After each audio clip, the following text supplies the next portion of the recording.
Well, you kind of hit on this a little bit, but what do you hope to communicate to kids that read Camp Max?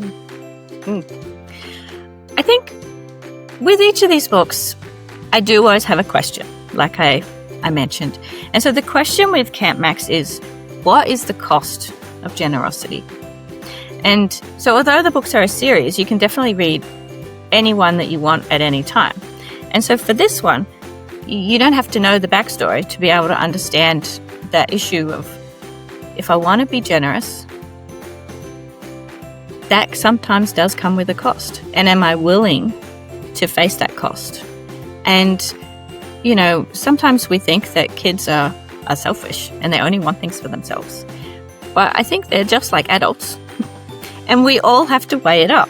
And in this book, there's a real sense where Tanya has to weigh up her relationship with Emily. How important is her relationship with Emily?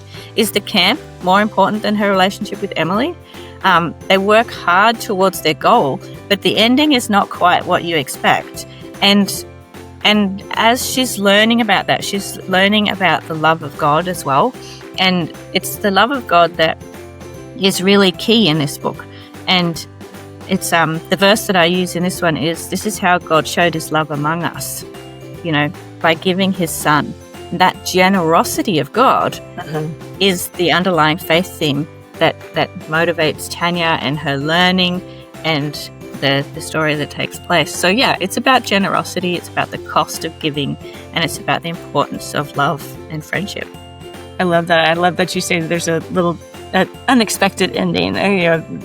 It's usually, there's some books that, when you're in this age range, you want it to wrap up like a, 90s sitcom and, be done in 30 minutes and all end perfectly. And, it's one of those misnomers that, I know me growing up, it's like everything is not going to fix itself in 30 minutes.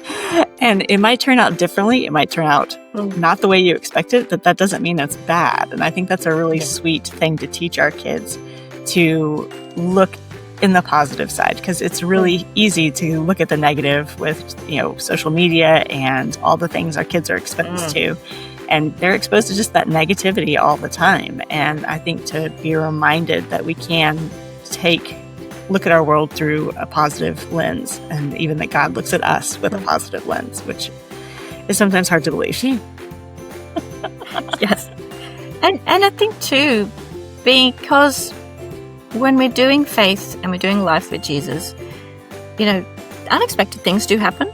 And so being able to take that positivity that you were talking about, being able to trust God for the good things that we have, the desires that we have of our hearts as well. And I think that sort of being able to negotiate that faith journey is something that kids and adults, we all need. Yeah, it's one of those, I find it fun to read through, because I read a lot of middle grade books because of this podcast. It was like, yes. I really wish I had this middle grade book when I was 10 years old. My life would have been a little bit different. Very much so. And I think that's one of the reasons I write this sort of book for kids, because when I was in sort of, 10, 11, 12, I was at school and people used to pick on me because of my faith. And I didn't have a lot of Christian friends in my community that I lived in at that time. And so I went to Christian children's fiction, which was kind of just starting at that time. And those guys showed me how to live for Jesus. They were fictional characters, but they kind of were my role models. I literally only put 2 and 2 together about this just in the last couple of years. And I realized this is why I want to write this kind of stuff as well, because our kids need role models. They need role models in fiction to help them know it's okay.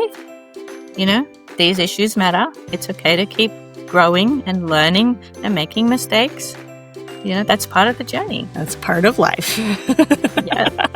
What is it? I tell my kids, I have 3, and there's the phrase, "it's not fair," comes up a lot because they're kids. But to be reminded, yes, we live in a broken world.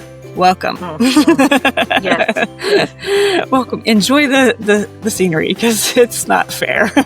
But it's fun to they kind of give me a look like, why are you happy about this, Mom? I'm like, oh, I know who wins at the end, so I don't need to worry about it. I love that. Too fun.